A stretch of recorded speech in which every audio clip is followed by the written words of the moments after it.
this is Karen Fabian, founder of Bare Bones Yoga, and I'd like to welcome you here to my YouTube channel for another video on yoga and the anatomy of yoga. Today we're going to be going over the anatomy of the shoulders, and before I get much further into the details, I want to take this opportunity to invite you to a special live event I'm going to be having here in Boston on May 19th. This is going to be a full morning of yoga practice, anatomy lecture, and applying it all to your teaching. This is an opportunity for you to really learn in person in a workshop setting about the anatomy of the shoulders, and then also learn how to apply it to your teaching, because that's really where the magic happens and really where you can increase your impact on your students. So for all the information about this event, go to my website, barebonesyoga.com, go to the events page, and you'll see the sign-up link. And just a reminder, there are only a few spaces left, and the last day to sign up is Thursday, May 17th. So let's get on with the video. I wrote a blog post yesterday, and I'm just going to refer to it here. And I wrote a blog post about 2 practical ways that you can share anatomy with your students in regards to the shoulders. So again, when we're learning anatomy as teachers, it can be really exciting to start to really retain this information.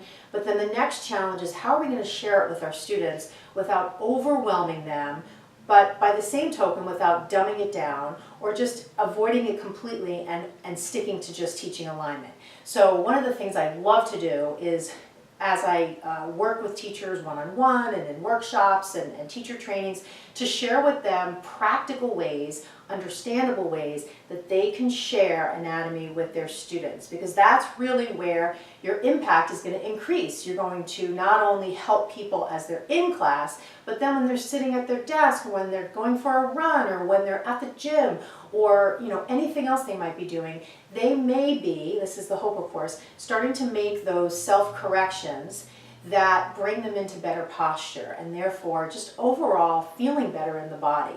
And so a lot of the challenge for yoga teachers is learning anatomy, but then figuring out how can I share it. And I get a lot of those comments from teachers, emails and comments on social media. I get it, but I just can't figure out how to share it. So I'm going to give you 2 lessons here, simple ways to bring it into your sequencing. So the first one has to do with internal and external rotation of the shoulders. So if you look at the shoulder joint, it moves in a bunch of different ways. It's a ball and a socket. So one of the things that it can do is turn in and turn out. And I think you probably can guess, just by looking at the turning in shape, that this is a shape we take a lot. And we don't really do a lot of this, which is the external rotation. So one of the challenges when we come to the mat is we have our hands down in so many poses, and the body's going to kind of take us where it's most accustomed to going, which is that internal rotation. But if you start to internally rotate, you'll end up hunching, and that can really feel uncomfortable in many of the hands down poses. So let's take a look at some of the things that you can do to strengthen the shoulders and bring more awareness to your students in regards to internal and external rotation. So what I write about in the blog post, which I'm going to include as a link in the description here, what I write about in the blog post is starting out your class with a little exercise that involves turning in and turning out. So bringing them onto the hands and the knees in tabletop, and have them take some exaggerated movements of cat-cow. And by exaggerated, I mean really have them go to kind of the furthest end of the movement for them.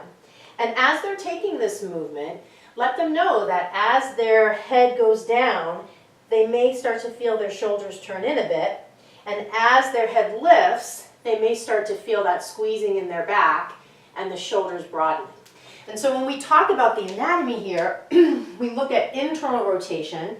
There's a muscle that sits on the inside of the scapula. It's called the subscapularis. It's one of the 4 muscles of the rotator cuff. This is a turning in muscle, an internal rotator.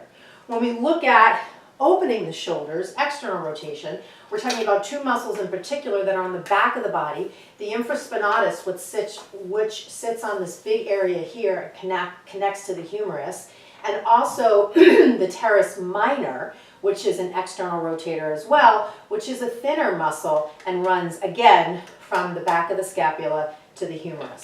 So these muscles work in a pair to do the opposing thing. So as subscap turns in, we get the stretch in the back, in the infraspinatus and the teres minor, and then the converse is true in moving the other way. So as we start people out on the ground, moving through this cat-cow, we don't necessarily have to say the names of the muscles, but we can tap them into this feeling of turning in and turning out. So now what we want to do, because the knees are down, we want to up the ante a little bit. So if we move them from tabletop to down dog, it's going to be a lot easier for them to start to hunch because it's a lot more effort. And as the effort ante increases, the chances for them to kind of go into that comfort zone is also going to increase. So we have to now progress the exercise from knees down to knees up into down dog and bring them back to that cueing of turning the hands a little out, getting a little bit more of that feeling of external rotation. So as we bring them into down dog, if you cue them to turn the inner eyes of the elbows out, they'll get a little bit of that sensation, hopefully, of what they felt when the knees were down and they were moving into cow pose.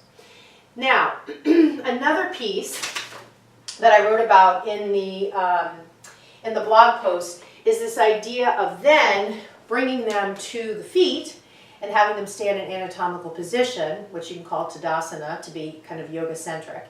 But then talking to them about how you can even have them close their eyes. As they turn their palms forward, the shoulder blades draw together a little bit. And so this adduction of the shoulder blades towards the spine taps them into that sensation of squeezing the inner edges of the shoulder blades together.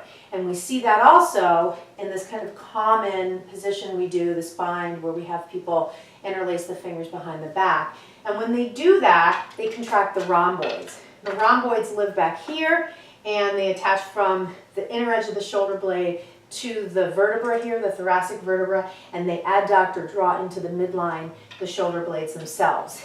And similar to the subscapularis I talked about in the teres minor and infraspinatus, now we're talking about pecs in the front, rhomboids in the back. So when I contract the rhomboids, I stretch the pecs.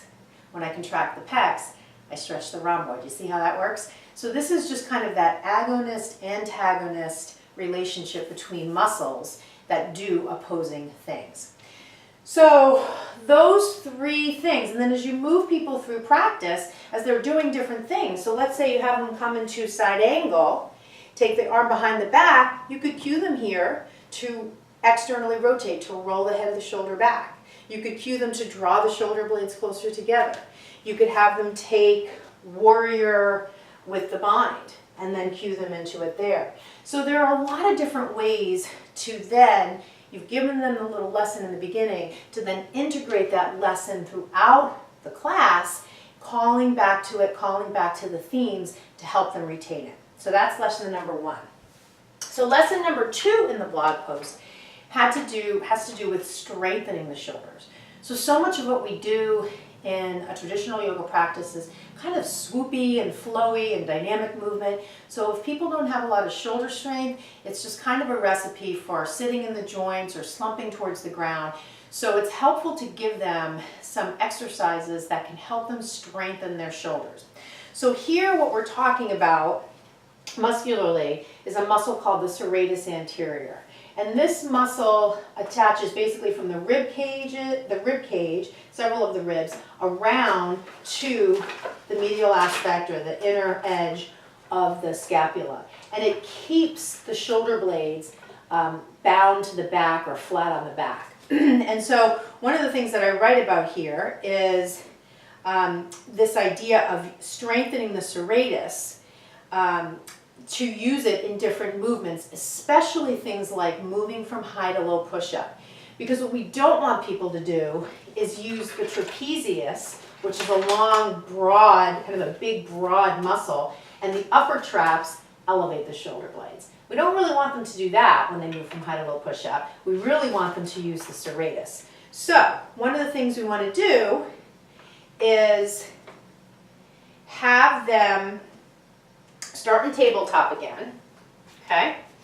And instead of exaggerating the movement like we did before, where we had them kind of moving in, I don't want to say the extreme, but moving to the end range, we're going to have them keep their hands, keep their gaze at their hands, and take the movement, again, but not involve the cervical spine or the neck.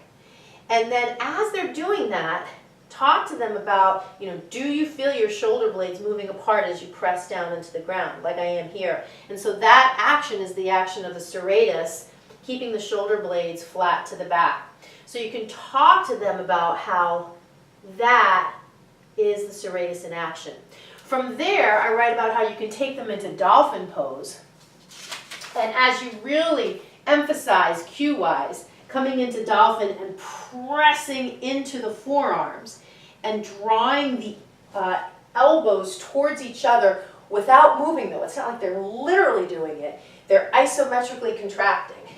In that position, they may begin to feel, hopefully, again, shoulder blades wrapping to back versus trapezius, which lifts the shoulder blades.